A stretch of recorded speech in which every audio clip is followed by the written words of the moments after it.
আজ 18 জুলাই শনিবার জানিয়ে দেব আজকের বাছাই করা 40টি তাজা সংবাদ। খবর শুরুতেই হেডলাইন্স। ঋতব্রতদের হাত ধরার দুদিনের মধ্যেই কালীঘাট তৃণমূলের কর্মসূচিতে মদন, খোঁচা দিয়ে পাল্টা খোঁচা খেলেন কুণাল। খোলা ছিল রেলগেট, লেভেল ক্রসিং পার হওয়ার সময় ট্রেনের ধাক্কা স্কুলগাড়িতে মুর্শিদাবাদের 4 পড়ুয়া সহ 5 জনের মৃত্যু। এসআইআর এর নাম বাদ মানেই নাগরিকত্ব হারানো নয়, অন্নপূর্ণা সহ সরকারি প্রকল্পের সুবিধা মামলায় নির্দেশ সুপ্রিম কোর্টের। 163 ধারা জারি, বিমানবন্দর লাগোয়া মসজিদ সরানোর প্রতিবাদে 1 কোটির জমায়েত থেকে পিছু হটলেন সিদ্দিকুল্লাহ। কারা পাবেন ফ্রি রেশন, জেনে নিন কি কি ডকুমেন্ট লাগবে, রইল বিস্তারিত। নন্দীগ্রামে ভয়াবহ দুর্ঘটনা, রথের চূড়া ঠেকল বিদ্যুতের তারে, বিদ্যুৎপৃষ্ট বহু পূর্ণার্থী। আরও বিপদে যুবরাজ, আন্তঃরাজ্য ভুয়ো সার্টিফিকেট চক্রের মাথা অভিষেক, ফের পুলিশের দ্বারস্থ ববি। বিদেশি অর্থের তদন্তে বসিরহাটে ইডি এটিএস এর ম্যারাথন তল্লাশি, নিশানায় খারিজি মাদ্রাসা। বন্ধ কারখানায় মধুচক্রের আসর, মিলল প্রচুর কন্ডোমের প্যাকেট, গর্ভ নিরোধক ওষুধ, বিস্মিত মালিক শোরগোল গ্রামে। কালীঘাট তৃণমূলে ফের ভাঙন, এবার ঋতব্রত শিবিরে যোগ বনগাঁ উত্তরের প্রাক্তন বিধায়ক বিশ্বজিৎ দাসের। বেরোলেই ডিম থেরাপি, বাড়ির সামনে অপেক্ষায় জনতা, তড়িঘড়ি ঋতব্রত শিবিরে মমতা ঘনিষ্ঠ তাপস। বহরমপুরে ট্রেন দুর্ঘটনার পর এবার হলদিয়ায় লাইনচ্যুত মালগাড়ি, পরপর রেল দুর্ঘটনা রাজ্যে। সোনম ওয়াংচুকের সমর্থনে বিধানসভায় ধর্নায় কালীঘাট তৃণমূল, মোদী সরকারকে তীব্র আক্রমণ কুণাল শোভনদেবের। বাঘ তো ডিম খায় না, বাঘরোল বলে অভিষেককে তোপ প্রীতের। মমতা শিবির ছেড়ে ব্রত কথায় তাপস, দল ছাড়ছেন মনীষও। মুর্শিদাবাদের দুর্ঘটনায় বাড়ল মৃতের সংখ্যা, মুখ্যমন্ত্রী শুভেন্দুর কড়া বার্তা, গাফিলতি বরদাস্ত নয়, রেয়াত নয় দোষীদের। হাতে তো অনেক সময়, হেলিকপ্টার দিচ্ছি এসে দেখে যান, মেজিয়া থেকে মমতাকে শিল্প খোঁচা মুখ্যমন্ত্রীর। 12.5 লাখ নেতাকর্মী সহ আত্মসমর্পণ, ঘোষণা হাসিনার, দেখা হবে দেশে, রবে মুখরিত আওয়ামী লীগের সভা। ডিপি থেকে মমতা অভিষেকের ছবি সরিয়ে এবার বিদ্রোহী রাজীব বন্দ্যোপাধ্যায়, দিদিকে হাত জোর করে করছি, অভিষেককে বাঘের বাচ্চা বানাবেন না। বিদ্যুৎ চালিত, তবে বালাই নেই ওভারহেড তারের, দূষণ থেকেও মুক্তি। কোন প্রযুক্তিতে চলে আজ উদ্বোধন হওয়া হাইড্রোজেন ট্রেন? দানবাক্সের কোটি কোটি টাকা গেল কোথায়? বদ্রীনাথ মন্দিরে বড়সড় দুর্নীতির পর্দাফাঁস, আটক একাধিক। চিকিৎসা করাতে গিয়ে ধর্ষণের শিকার 15 বছরের নাবালিকা, গ্রেপ্তার ল্যাব অপারেটর। মানুষের ভালোর জন্য কিছু কিছু জায়গায় দেখতেই হবে, বাকরা মসজিদে নামাজ বন্ধ নিয়ে বললেন সংখ্যালঘুরাই। 1,20,000 টাকা অনুদান, পুজো কমিটিগুলোর জন্য বড় সুখবর, জানালো নবান্ন সূত্র। মালদায় ধুন্ধুমার, কাটমানি দুর্নীতির অভিযোগে প্রকাশ্য রাস্তায় মারধর তৃণমূল কাউন্সিলরকে। সিগন্যালের ত্রুটি ছিল না, দাবি রেলের। মুর্শিদাবাদের দুর্ঘটনায় ধৃত গেটম্যান, মৃতদের পরিবার পাবে 10 লক্ষ করে সহায়তা। মুর্শিদাবাদের দুর্ঘটনা নিয়ে রেলমন্ত্রীর সঙ্গে ফোনে কথা অধীরের, ঘটনাস্থলে গিয়ে আশ্বস্ত করলেন বিক্ষোভকারীদের। এতক্ষণ শুনছিলেন সংবাদ শিরোনাম, এবার শুনবেন বিস্তারিত খবর। বুধবার মমতার হাত ছেড়ে ঋতব্রত শিবিরে যোগ দেন একদা দিদির আস্থাভাজন মদন।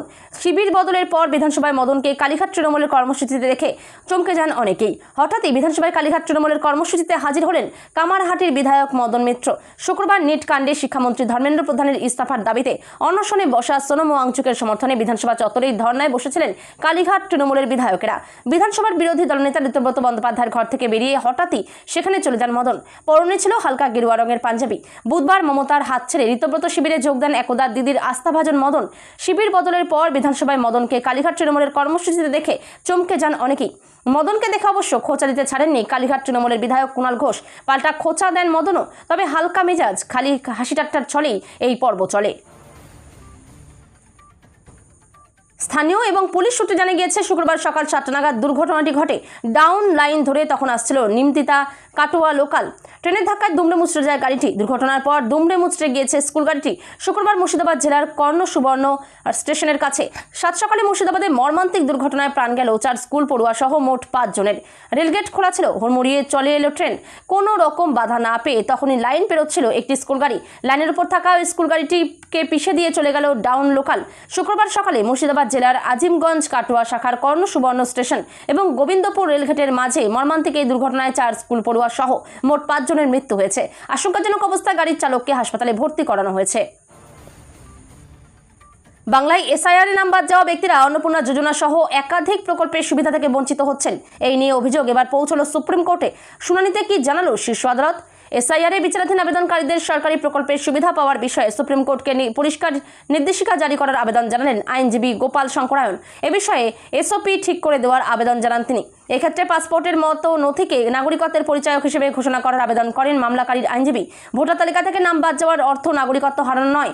এসআইআর এর কারণে অন্নপূর্ণা যোজনার মতো সামাজিক প্রকল্পগুলির সুবিধা থেকে বঞ্চিত হওয়ার অভিযোগ সংক্রান্ত মামলার আবেদনের পরিপ্রেক্ষিতে সুপ্রিম কোর্টের প্রধান বিচারপতি সূর্যকান্ত বেঞ্চ এদিন স্পষ্ট জানিয়ে দেয়, ভোটার তালিকা থেকে নাম বাদ যাওয়ার অর্থ নাগরিকত্ব হারানো নয়। মুখ্যমন্ত্রী শুভেন্দু অধিকারী আগেই জানিয়ে দিয়েছেন যে সরকার কাউকে ধর্ম পালনে কোনো রকম বাধা দিচ্ছে না, তবে জাতীয় সুরক্ষা ও বিমানবন্দরের নিরাপত্তা আগে দেখতে হবে। মসজিদে নামাজ বন্ধের নির্দেশের প্রতিবাদ করেন সিদ্দিকুল্লাহ।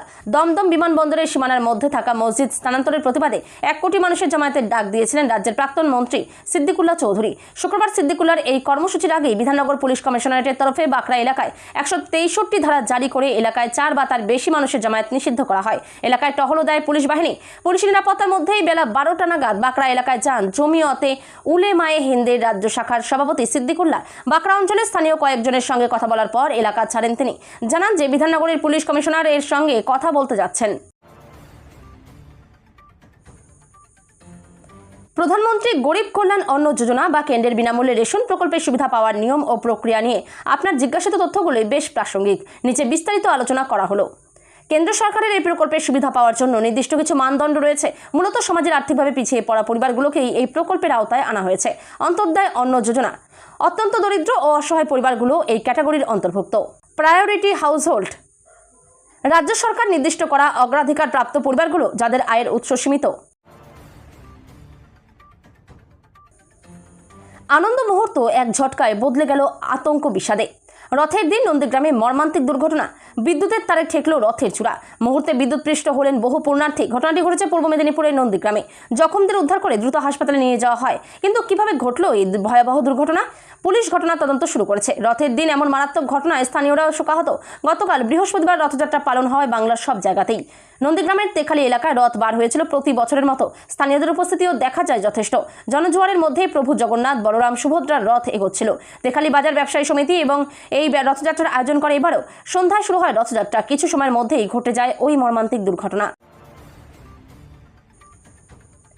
ক্রমশ বিপদ বাড়ছে কালীঘাট তৃণমূলের সেনাপতি অভিষেক বন্দ্যোপাধ্যায়ের। শুক্রবার আন্তঃরাজ্য ভোট সার্টিফিকেট র্যাকেট চালানোর অভিযোগে জীবনতলা থানায় অভিষেক সহ 7 জনের বিরুদ্ধে অভিযোগ দায়ের করলেন অভিজিৎ দাস ওরফে ববি। অভিযোগপত্রে নাম রয়েছে শওকত মোল্লা, অভিষেকের আত্মসহায়ক সুমিত রায় ও অয়ন ঘোষ দস্তিদারেরও। পালাবদলের পর কার্যত আদা জল খেয়ে অভিষেক বন্দ্যোপাধ্যায়ের পিছনেই পড়ে রয়েছেন বিজেপি নেতা অভিজিৎ দাস ওরফে ববি। একের পর এক অভিযোগ তুলে তার বিরুদ্ধে পুলিশের দ্বারস্থ হচ্ছেন তিনি। এবার যুবরাজের বিরুদ্ধে আন্তঃরাজ্য ভোট সার্টিফিকেট র্যাকেট চালানোর অভিযোগ তুলে জীবনতলা থানার দ্বারস্থ হলেন ববি। ঠিক কি অভিযোগ তার?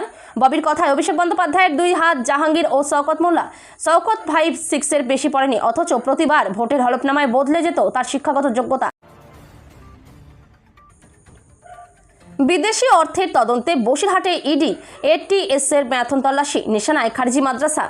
বসিরহাটের হারোয়া ও হাসনাবাদে খারিজি মাদ্রাসা এবং বিদেশি অর্থ লেনদেনের অভিযোগ ঘিরে ফের তৎপর হল কেন্দ্রীয় তদন্তকারী সংস্থাগুলি। বৃহস্পতিবার সকালে উত্তরপ্রদেশ পুলিশের অ্যান্টি টেররিজম স্কোয়াড এবং এনফোর্সমেন্ট ডিরেক্টরেট যৌথভাবে একাধিক জায়গায় ম্যারাথন তল্লাশি চালায়।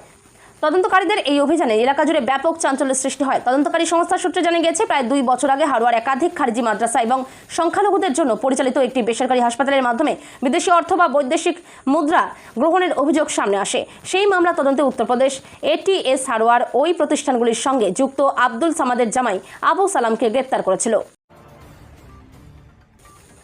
দীর্ঘদিন ধরে বন্ধ ছিল পূর্ব বর্ধমানের একটি ন্যাপথলিন কারখানা। মুখ্যমন্ত্রীর দপ্তর থেকে ফোন পেয়ে ওই কারখানা খোলার উদ্যোগ নেওয়া হয়। তারপরেই শুরু হয়েছে বিতর্ক। মুখ্যমন্ত্রীর দপ্তর থেকে নির্দেশ পেয়ে দীর্ঘদিন ধরে বন্ধ হয়ে পড়ে থাকা কারখানার মালিককে নিয়ে খুলতে গিয়েছিলেন বিজেপি নেতৃত্ব। সঙ্গে ছিলেন স্থানীয় বাসিন্দারা। কারখানার গেট খুলে ভিতরে ঢোকার পরেই চোখ কপালে সকলের। বন্ধ থাকা কারখানায় দীর্ঘদিন মধুচক্রের আসর বসত। পুলিশ প্রশাসনের কাছে তদন্তের দাবি জানিয়েছেন তারা। পূর্ব বর্ধমানের দেওয়ানদিঘি থানার টুপগ্রাম এবং কলিগ্রামের মাঝামাঝি এলাকায় রয়েছে ন্যাপথলিন তৈরির কারখানাটি। গ্রামবাসীদের অভিযোগ, কারখানা বন্ধ হওয়ার পর থেকে নানা অসামাজিক কাজ হয় তার ভিতরে, এমনকি মধুচক্রের আসর বসত। বিজেপি সূত্রে খবর, সম্প্রতি তাদের সেখানকার মণ্ডল সভাপতি খোকন বৈরাগ্যের কাছে মুখ্যমন্ত্রীর দপ্তর থেকে ফোন যায়। বেরোলেই ডিম থেরাপি। তৃণমূল কংগ্রেসের প্রাক্তন বিধায়ক তাপস চট্টোপাধ্যায়ের বাড়ির সামনে ডিম হাতে স্থানীয় বাসিন্দাদের একাংশ উঠল চোর চোর স্লোগান। কয়েক ঘন্টা পরে বিধানসভায় আসল তৃণমূল নেতা ঋতব্রত বন্দ্যোপাধ্যায়ের সঙ্গে সাক্ষাৎ করলেন সেই তাপসী। ঘটনা পরম্পরা নিয়ে রীতিমতো শোরগোল ছড়িয়েছে। তাহলে কি মমতা বন্দ্যোপাধ্যায়ের সঙ্গ ত্যাগ করে এবার ঋতব্রত শিবিরের যোগ রাজারহাট নিউ টাউনের প্রাক্তন বিধায়কের? সেই জল্পনা সত্য করে পরে তাপস জানালেন তিনি এবার ঋতব্রত শিবিরে। এবারও রাজারহাট নিউ টাউন কেন্দ্রে তৃণমূল কংগ্রেসের টিকিটে প্রার্থী হয়েছিলেন দীর্ঘদিনের বিধায়ক তাপস চট্টোপাধ্যায়। যদিও বিজেপি প্রার্থীর কাছে তিনি ভোটে পরাজিত হন। ভোটের ফল প্রকাশের পর বেশ কিছুদিন প্রতিবাদ কর্মসূচিতে তাকে রাস্তায় দেখা গিয়েছিল, তবে দিন কয়েক আর তাকে দেখা যায়নি। এদিকে তাপসের বিরুদ্ধে দুর্নীতি, জমি দখল, গুন্ডারাজ, কাটমানি সহ একাধিক অভিযোগ উঠতে শুরু করে। কালীঘাট তৃণমূলে ভাঙন অব্যাহত। এবার ঋতব্রত শিবিরে যোগ বনগাঁ উত্তরের প্রাক্তন বিধায়ক বিশ্বজিৎ দাসের। বিরোধী দলনেতার ঘরে আজ দেখা গেল বিশ্বজিৎ দাসকে। বিরোধী দলনেতার ঘরে গিয়ে তাকে আমার নেতা বলে সম্বোধন বিশ্বজিৎ দাসের। কিছুক্ষণ পরে ঋতব্রত বন্দ্যোপাধ্যায়ের ঘরে আসতে পারেন তাপস চট্টোপাধ্যায়। কিছুক্ষণ পরেই বিরোধী দলনেতার ঘরে আসতে পারেন রাজারহাটের প্রাক্তন বিধায়ক। একে একে সবাই মমতা বন্দ্যোপাধ্যায়ের ছায়া থেকে বেরিয়ে যাচ্ছেন। 2024 সালের 23শে জানুয়ারি জাতীয় নির্বাচন কমিশনকে পাঠানো চিঠিতে দলের সাংগঠনিক পদে থাকা নেতাদের নাম জানিয়েছিল তৃণমূল কংগ্রেস। সেই তালিকার অধিকাংশ নামই এখন কালীঘাট তৃণমূল ছেড়ে ঋতব্রত তৃণমূলে। এই হলো সেই তালিকা। হঠাৎ রেল দুর্ঘটনা। হলদিয়ায় বন্দর স্টেশনের কাছে লাইনচ্যুত হলো মালগাড়ি। মালগাড়িটির 4টি বগি লাইনচ্যুত হয়েছে বলে জানা গিয়েছে। হলদিয়া বন্দর থেকে ফেরার পথেই লাইনচ্যুত হয়েছে এই মালগাড়িটি। জানা গিয়েছে এমনই আরও জানা গিয়েছে ওই মালগাড়িটি একটি কয়লা বহনকারী মালগাড়ি। হলদিয়া বন্দরে কয়লা খালি করে ফেরার সময়ে এই মালগাড়ির 4টি বগি লাইনচ্যুত হয়। হলদিয়া বন্দর কয়লা খালি করার পর বন্দরের নিজস্ব রেল লাইন দিয়েই বেরোচ্ছিল ওই মালগাড়িটি। সেই সময় লাইনচ্যুত হয় ওই মালগাড়িটি। যে লাইন দিয়ে ওই মালগাড়ি বেরোচ্ছিল তার পাশের লাইনে ছিটকে পড়ে ওয়াগনগুলো। দুর্ঘটনায় ক্ষতিগ্রস্ত হয়েছে বন্দরের ওই রেল লাইনটিও। সোনম ওয়াংচুকের অনশন আন্দোলনকে কেন্দ্র করে এবার উত্তাল রাজ্য রাজনীতি। লাদাখের পরিবেশবিদ ও বিজ্ঞানীর সমর্থনে এবার খোদ বিধানসভা চত্বরের ধর্নায় বসল কালীঘাটপন্থী তৃণমূল কংগ্রেস। তবে এই ধর্না ঘিরে ইতিমধ্যেই রাজনৈতিক মহলে তৈরি হয়েছে এক নতুন চর্চা। কারণ ধর্নামঞ্চে যারা বসেছেন তারা কালীঘাটপন্থী তৃণমূল। আর কয়েকদিন আগেই সোনমের সঙ্গে কথা বলেছেন মমতা বন্দ্যোপাধ্যায়। শুক্রবার বিধানসভা চত্বরে ব্যানার, প্ল্যাকার্ড হাতে ধর্নায় বসেন তৃণমূলের মোট 8 জন নেতা। ধর্নায় সামিল হতে দেখা যায় কুণাল ঘোষ, শোভনদেব চট্টোপাধ্যায়, খলিফা আহমেদ, অশোক দেবের মতো জোড়াফুল শিবিরের প্রথম সারির মুখদের। অভিষেক প্রসঙ্গে কথা বলতে গিয়ে ঋতব্রত বৃহস্পতিবার দক্ষিণ 24 পরগনা জেলার প্রসঙ্গ তোলেন। তিনিও এই জেলারই ভূমিপুত্র। তার মতে এই জেলায় একদিকে মেট্রো চলে, অন্যদিকে বাঘ ঘুরে বেড়ায়। দলের ক্রমাগত ভাঙনের মুখে অভিষেক বন্দ্যোপাধ্যায় লড়াইকে বাঘের সঙ্গে তুলনা করেছিলেন প্রাক্তন মুখ্যমন্ত্রী মমতা বন্দ্যোপাধ্যায়। সেই তুলনাকেই কটাক্ষ করলেন বিরোধী দলনেতা ঋতব্রত বন্দ্যোপাধ্যায়। তার মতে বাঘ নয়, আসলে অভিষেককে বাঘ রোল বলতে চেয়েছিলেন মমতা, ভুল করে বাঘ বলে ফেলেছেন। বাঘ রোল বা ভাম বিড়ালের ডিম খাওয়ার সঙ্গে অভিষেকের তুলনা করেছেন তিনি। কালীঘাট শিবির ছেড়ে ঋতব্রতের সঙ্গে হাত মেলানোর কথা ঘোষণা করেছেন রাজ্যের প্রাক্তন মন্ত্রী মনীশ গুপ্ত। সেদিকে পা বাড়িয়ে রেখেছেন প্রাক্তন বিধায়ক তাপস চট্টোপাধ্যায়ও। রাজ্যের মন্ত্রী গৌরীশঙ্কর ঘোষ ইতিমধ্যেই মুর্শিদাবাদ মেডিকেল কলেজ এবং হাসপাতালে গিয়েছেন। আহতদের পরিবারের সঙ্গে কথা বলেছেন। মুর্শিদাবাদের দুর্ঘটনায় কড়া বার্তা দিলেন মুখ্যমন্ত্রী শুভেন্দু অধিকারী। তিনি জানান কোনো গাফিলতি বরদাস্ত করা হবে না, কোনো দোষী ছাড় পাবে না বলেও আশ্বস্ত করেছেন তিনি। অন্যদিকে শুক্রবারের দুর্ঘটনায় মৃতের সংখ্যা বেড়ে দাঁড়িয়েছে 5, যদিও রেলের তরফে 2 শিশু সহ 3 জনের মৃত্যুর খবর নিশ্চিত করা হয়েছে। নিহতদের পরিচয় প্রকাশ্যে এনেছে রেল। মুর্শিদাবাদের দুর্ঘটনায় শোক প্রকাশ করেছেন মুখ্যমন্ত্রী, সমবেদনা জানিয়েছেন মৃতের পরিবারের প্রতি। সমাজ মাধ্যমের পোস্টে তিনি লেখেন, এই শোক লাঘব করার কোনো ভাষা নেই। আহত এবং মৃতদের পরিবারকে সব রকম সাহায্য করবে সরকারের তরফে। আমি এ ব্যাপারে প্রশাসনকে নির্দেশ দিয়েছি। জেলা শাসক এবং পুলিশ সুপার সকাল থেকেই ঘটনাস্থলে রয়েছেন, গোটা বিষয় তদারকি করছেন, নজর রেখেছেন উদ্ধার কাজে। বাঁকুড়ার মেজিয়ায় শ্যাম স্টিলের নতুন উৎপাদন কেন্দ্রের ভিত্তিপ্রস্তর স্থাপন অনুষ্ঠান রূপ নিল রাজনৈতিক রণাঙ্গনে। শুক্রবার ওই মেগা অনুষ্ঠান থেকেই বাংলার শিল্পায়ন ও প্রাক্তন তৃণমূল জমানার শাসন নিয়ে একের পর এক তোপ দাগলেন রাজ্যের মুখ্যমন্ত্রী শুভেন্দু অধিকারী। নতুন সরকার আসার পর রাজ্যে শিল্পের পরিবেশ কেমন বদলেছে তার খতিয়ান তুলে ধরার পাশাপাশি সরাসরি প্রাক্তন মুখ্যমন্ত্রী মমতা বন্দ্যোপাধ্যায়কে এক হাত নিলেন তিনি। মমতা বন্দ্যোপাধ্যায়ের এখনকার রাজনৈতিক অবস্থাকে কটাক্ষ করে সরাসরি হেলিকপ্টার চড়ে কারখানা পরিদর্শনের প্রস্তাব দেন মুখ্যমন্ত্রী। একই সঙ্গে তার অভিযোগ, নতুন বিজেপি সরকার ক্ষমতায় না এলে রাজ্যের শিল্পপতিরা ওড়িশায় পাততাড়ি গুটিয়ে চলে যাওয়ার সিদ্ধান্ত নিয়ে ফেলেছিলেন। দলের প্রথম সারির নেতাদের নিয়ে আগামী ডিসেম্বরে তিনি দেশে ফিরে গিয়ে আত্মসমর্পণ করবেন বলে ঘোষণা করেছেন আওয়ামী লীগ সভানেত্রী শেখ হাসিনা। এইভাবে দেশে ফিরে তিনি আইনের মুখোমুখি হবেন বলে জানিয়েছেন সাবেক প্রধানমন্ত্রী। এই প্রসঙ্গেই বৃহস্পতিবার রাতে দলের এক সভায় শেখ হাসিনা তার বিস্তারিত পরিকল্পনার কথা জানিয়ে নেতাদের সেই মতো প্রস্তুতি নিতে বলেছেন। হাসিনা ঘোষণা করেছেন তিনি আদালতে আত্মসমর্পণ করবেন 12.5 লাখ নেতাকর্মী সহ। দলকে তার নির্দেশ, আগামী ডিসেম্বরে যেদিন তিনি দেশে ফিরে আদালতের মুখোমুখি হবেন সেই দিন গোটা বাংলাদেশে আওয়ামী লীগের যেসব নেতাকর্মীর বিরুদ্ধে মামলা আছে সকলকেই নিজের নিজের এলাকায় আদালতে আত্মসমর্পণ করতে হবে। হাসিনার দাবি, এমন নেতাকর্মীর সংখ্যা আনুমানিক 12.5 লাখ।